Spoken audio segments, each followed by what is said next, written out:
तो हेलो दोस्तों, मैं आप लोग साथ करता हूँ विकास की पाठशाला में। आज की इस वीडियो में हम क्लास 9 के एनसीईआरटी मैथ बुक के चैप्टर सेकंड पॉलिनोमियल्स की एक्सरसाइज 2.1 का थर्ड, फोर्थ और फिफ्थ क्वेश्चन इस वीडियो में हम सॉल्व करेंगे। तो वीडियो शुरू करते हैं।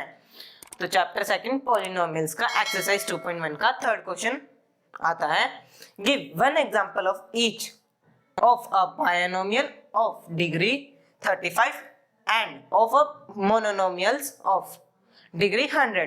हमें मतलब मैंने इंट्रोडक्शन में बताया था बायनोमियल्स क्या होता है, पोलिनोमियल्स वो मोनोनोमियल्स क्या होता है, ठीक है। जिसमें बायनोमियल्स दो टर्म्स आपस में प्लस और माइनस के साइन के साथ जुड़ी होती है, उसको हम बायनोमियल्स कहते हैं, ठीक है। अब मोनोमियल्स में सिर्फ एक टर्म आती है, ठीक है, उसको हम मोनोमियल कहते हैं, ठीक है। इसमें हमें क्या करना है, हमें बायनोमियल के साथ तो 35 डिग्री बतानी है, मतलब हाईएस्ट पावर जो है उसकी 35 बतानी है, और मोनोमियल्स के साथ जो डिग्री है 100 बतानी है, ठीक है। तो मोनोमियल से पहले बताते हैं। मोनोमियल आता है, इसकी देखो इसमें सिर्फ एक टर्म होती है, तो एक टर्म हम x मान लेते हैं, ठीक है। अब x की अभी यहाँ पे जो x की पावर है, हाईएस्ट पावर है, डिग्री है, कितनी है, मतलब सॉरी 1 है। इसको हमें कितना करना है, 100 करना है, तो 100 कर देते हैं। तो यही करना था हमें क्या करना था, एक मोनोमियल एक टर्म वाले के ऊपर हमें क्या करना था, डिग्री लगानी थी, हाईएस्ट पावर 100 लगानी थी, हमने लगा दी, ठीक है। हाईएस्ट पावर हमें 100 लगानी थी, हमने लगा दी। अब हम चलते हैं बायनोमियल्स पे। बायनोमियल में हमें 35 डिग्री लगानी है, मतलब हाईएस्ट पावर हमें 35 लगानी है।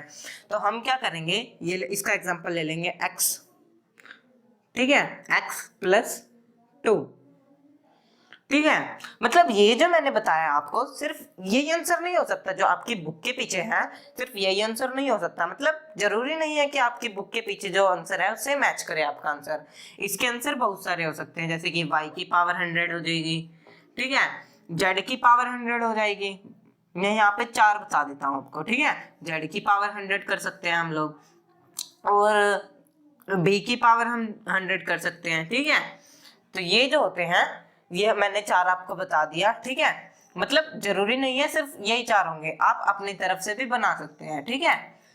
और आपकी जो बुक के पीछे है जो है वो ये इनमें इन चारों में से कोई एक नहीं होगा, मतलब आपकी बुक के पीछे अलग भी हो सकता है और जो आपका आंसर है वो अलग भी आ सकता है, दोनों ही ठीक होंगे। पर ऐसा ही होना चाहिए, जो एक वेरिएबल के साथ हमें जो हाईएस्ट पावर है 100 लगानी है, ठीक है। अगर आपका ऐसा ही होगा तो आपका जो मतलब मोनोमियल्स का हाईएस्ट पावर है वो ठीक होगी। आपके बुक के पीछे चाहे दूसरा भी हो और आपका भी हो, वो भी ठीक ही होगा, ठीक है।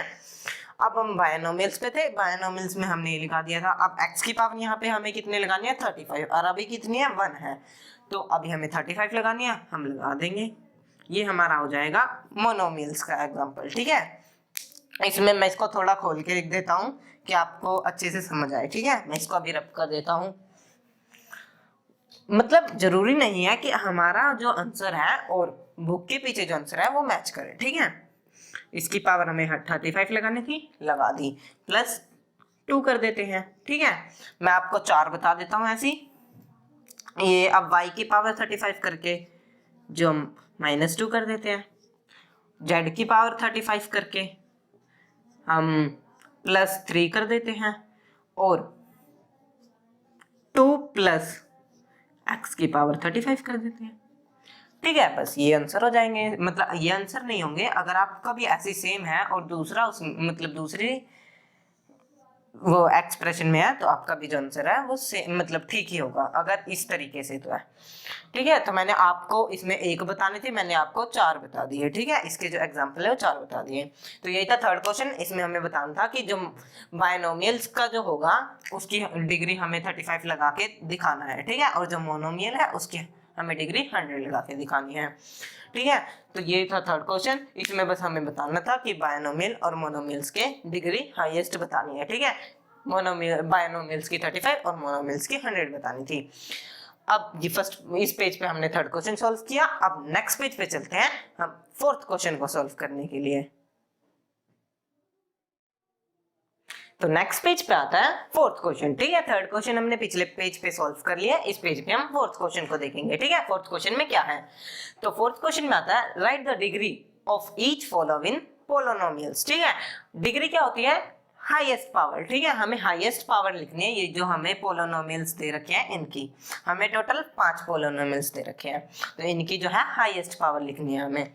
तो फर्स्ट देखते हैं, तो फर्स्ट आता है 5x³ plus 4x² plus 7x, ठीक है। इसकी जो पावर है वो 1 है, मतलब जिसके ऊपर पावर ना लगाओ उसका मतलब उसकी जो पावर है वो 1 है, ठीक है। अब इसमें पूरे इस पोलिनोमियल्स में सबसे हाईएस्ट पावर, सबसे हाईएस्ट डिग्री क्या है, वो है 3, तो इसका आंसर हो जाएगा 3, ठीक है। वैसे हमें सेकंड, थर्ड और फोर्थ में भी देखना है, ठीक है। सेकंड को देखते हैं, सेकंड है 4 - y², ठीक है। अब देखो इसके साथ मतलब y नहीं है, तो इसकी पावर तो है वो मतलब 0 ही होगी, तो 1 बन गया होगा, 4 × 1 कितना होगा, 4 ही होगा, वो 1 4 ही होगा, ठीक है। माइनस y का स्क्वायर, तो जो ये स्क्वायर है ये हाईएस्ट पावर हो जाएगी पूरे इस पोलिनोमियल में, तो ये इसका आंसर हो जाएगा, ठीक है। अब थर्ड पे चलते हैं, थर्ड भी बिल्कुल सेम है। इसमें देखो 5t की मतलब 1 हो जाएगा, 5t के ऊपर कोई पावर नहीं दे रखी है, तो इसका आंसर जो है मतलब पावर जो है 1 हो जाएगी, -√7, ठीक है। इसमें भी वैसे ही है जैसे ऊपर वाले में होगा, इसकी भी जो मतलब पावर होगी, इसके जो साथ में वेरिएबल है उसकी जो पावर होगी वो 0 होगी, और 0 × √7 वो सॉरी जिसकी पावर 0 होती है वो हम 1 ले लेते हैं, 1 × √7 कितना होगा, √7, तो इसके इसलिए हमने यहाँ पे √7 कर लिया, ठीक है। तो इसमें हाईएस्ट पावर क्या हो गई, T1 हो गई, क्योंकि उसकी पावर तो 0 थी, तो T1 हो गई, और मतलब 1 जो है यहाँ पे हाईएस्ट डिग्री हो गई, हाईएस्ट पावर हो गई, तो 1 इसका आंसर हो जाएगा, ठीक है। अब हम चलते हैं फोर्थ पर, फोर्थ थोड़ा सा अलग है। फोर्थ में क्या है, देखो फोर्थ में हमें कोई वेरिएबल ही नहीं दे रखा है, इसका मतलब तो यही हुआ, इसकी जो मतलब देखो इसमें वेरिएबल हमें दे ही नहीं रखा है, तो इसके वेरिएबल की जो पावर है वो 0 रही होगी, ठीक है। इसकी वेरिएबल की पावर 0 रही होगी, और मतलब 0 है। अब 3 जो है मतलब x की पावर 0 है, तो उसको हम मतलब x की पावर 0 है तो हम उसको ना भी लिखें, मतलब उसको ना भी लिखें, x की पावर 0 है तो इसको हम 1 लिखेंगे, = 1 क्या हो गया, ×3 है, मतलब जिसके साथ अब 3 के साथ x की पावर 0 होगी, मतलब जो 3 है x के साथ मल्टीप्लाई में है, तो इसकी पावर हमने मतलब x की पावर 0 है तो उसको हम 1 कह देते हैं, ठीक है।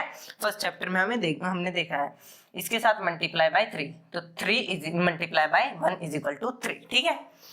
तो इसमें हाईएस्ट जो पावर होगी, इसमें कौन सा है, ये मोनोमियल वाला है, ठीक है, जो सिंगल टर्म वाला होता है, ये वो पोलिनोमियल है, ठीक है, मोनोमियल है। इसमें हाईएस्ट पावर जो हो गई वो 0 हो गई, ठीक है, सिंपल सा, इसकी हाईएस्ट पावर 0 हो गई। वैसे ही हमें इसमें भी बताना था, ठीक है, इसकी हाईएस्ट पावर 0 हो गई, बस यही बताना था। इसकी हाईएस्ट पावर 3 थी, देखो इसकी डिग्री हाईएस्ट 3 है, इसकी 2 हो गई क्योंकि इसकी हाईएस्ट जो डिग्री है हाईएस्ट पावर जो है वो 2 है, इसमें हाईएस्ट पावर 1 हो गई क्योंकि इसकी जो हाईएस्ट पावर है वो 1 है, ठीक है, और इसकी 0 क्यों हो गई वो मैंने आपको बता दिया, ठीक है। तो यही था फोर्थ क्वेश्चन, इसमें बस हमें इनके डिग्री मतलब जो हाईएस्ट पावर है जिस पॉलिनोमियल में, उसकी जो है डिग्री हाईएस्ट पावर यहाँ पे बतानी थी, डिग्री मतलब हाईएस्ट पावर में हम कह सकते हैं। तो यही था फोर्थ क्वेश्चन। अब हम नेक्स्ट पेज पे सॉल्व करते हैं फिफ्थ क्वेश्चन को। तो नेक्स्ट पेज पे आता है फिफ्थ क्वेश्चन, ठीक है। फिफ्थ क्वेश्चन में हमें बताना है classify the following as linear, quadratic and cubic polynomial. हमें क्या करना है, इनकी जो है ना मतलब जो हमें ये पॉलिनोमियल्स दे रखे हैं, इनकी हमें हाईएस्ट पावर देखनी है, मतलब पावर देखनी है इनमें हमें कि मतलब इसकी पावर 2 है तो ये क्या बनेगा, ठीक है। तो जिसकी पावर 1 होगी वो लीनियर हो जाएगा, जैसे कि मैंने इंट्रोडक्शन वाले में बताया था, जिसकी पावर 1 होती है वो लीनियर होता है, जिसकी पावर 2 होती है मतलब स्क्वायर में होती है वो क्वाड्रेटिक हो जाता है, और जिसकी पावर क्यूब में होती है 3 होती है, 3 होती है, उसका क्या हो जाता है, क्यूबिक हो जाता है, ठीक है। तो सिंपल है, इसमें हमें इनकी पावर देखनी है और इनके नाम दे देने हैं, ठीक है, कौन सा किस में आता है। तो फर्स्ट से शुरू करते हैं, फर्स्ट में है x² + x, इसमें 2 है, 2 क्या है क्वाड्रेटिक वाला, तो यहाँ पे क्या लिख देंगे हम क्वाड्रेटिक। ठीक है, ऐसे हमें सब में करना है, इनकी पावर देखनी है और इनका जो है लिख देना है। ठीक है, इसका हो जाएगा क्वाड्रेटिक, लिख देते हैं। सेकंड वाले में देखते हैं, सेकंड में है x माइनस एक्स क्यूब। ठीक है, क्यूब मतलब 3 जो होता है वो क्यूबिक होता है, तो यहाँ पे आ जाएगा क्यूबिक। ऐसे हमें इन सब के देख के जो है लिखनी है, क्या है लीनियर है, क्वाड्रेटिक है या क्यूबिक है। ठीक है, थर्ड पे चलते हैं। थर्ड में आता है y plus Y square plus 4। ठीक है, यहाँ पे स्क्वेयर आ गया मतलब 2 आ गया, 2 है क्वाड्रेटिक का, तो यहाँ लिख देंगे क्वाड्रेटिक। अब हम चलते हैं फोर्थ पर। फोर्थ में है 1 प्लस एक्स। अब x के ऊपर कोई पावर नहीं है मतलब 1 है, और जिसकी पावर 1 होती है वो क्या बन गया लीनियर। ठीक है, अब ये आ गया लीनियर, तो लीनियर लिख देते हैं। अब फिफ्थ पे चलते हैं, ये टोटल 7 है। अब फिफ्थ पे चलते हैं, फिफ्थ है 3t। अब t के ऊपर कोई पावर नहीं है, ये मतलब 1 होगा। ठीक है, तो ये भी आ जाएगा लीनियर। ठीक है, लीनियर वाली कैटेगरी में आ जाएगा ये। अब चलते हैं सिक्स्थ पर। ठीक है, फिफ्थ तक हमने कर लिया, यहाँ पे सिक्स्थ पे चलते हैं। ये है m2 है ना, m2 सॉरी r2। अब ये फिफ्थ है, मतलब हमें देखना ही है r2 है या m2 है। ठीक है, हमें सिर्फ इनकी पावर देखनी है, तो ये है 2 और 2 किस में जाना है क्वाड्रेटिक में, तो क्वाड्रेटिक आ जाएगा। ठीक है, जिसकी पावर 2 होगी वो क्वाड्रेटिक हो जाएगा, जिसकी पावर 3 होगी वो क्यूबिक, और जिसकी पावर 1 होगी वो क्या हो जाएगा लीनियर। ठीक है, तो इसकी पावर क्या है 2 है, तो हम ये क्या हो जाएगा क्वाड्रेटिक। ये हो गया क्या क्वाड्रेटिक। ठीक है, क्वाड्रेटिक हो गया ये। अब लास्ट पे चलते हैं। ठीक है, लास्ट आता है 7x क्यूब। इसकी पावर हाईएस्ट पावर क्या है 3, तो ये क्या हो जाएगा क्यूबिक हो जाएगा। ठीक है, तो लिख देते हैं इसके आगे क्यूबिक। इनको हमें इनकी कैटेगरी में बांटना था। ठीक है, जिसकी पावर 2 हुई तो वो क्वाड्रेटिक हो गया, जिसकी पावर 3 हुई वो क्यूबिक, जिसकी हाईएस्ट पावर डिग्री 2 हुई वो क्वाड्रेटिक, जिसकी हाईएस्ट पावर 1 वो लीनियर। इसकी 1 है ये लीनियर हो गया, इसकी 2 है ये क्वाड्रेटिक, इसकी 3 है ये क्यूबिक हो गया। ठीक है, ऐसे इनको इनमें मतलब इनकी कैटेगरी में बांटना था, कौन लीनियर है कौन क्वाड्रेटिक है और कौन सा पॉलिनोमियल क्यूबिक है। ठीक है, तो ये हो गया फिफ्थ क्वेश्चन। हमने इस वीडियो में थर्ड, फोर्थ और फिफ्थ क्वेश्चन सॉल्व किए। तो आज की वीडियो में बस इतना ही। अगर आपको वीडियो अच्छी लगी तो वीडियो को लाइक कर देना, शेयर कर देना और चैनल को सब्सक्राइब करना ना भूलें। मैं मिलूंगा आपको नेक्स्ट वीडियो में, तो थैंक्स फॉर वॉचिंग।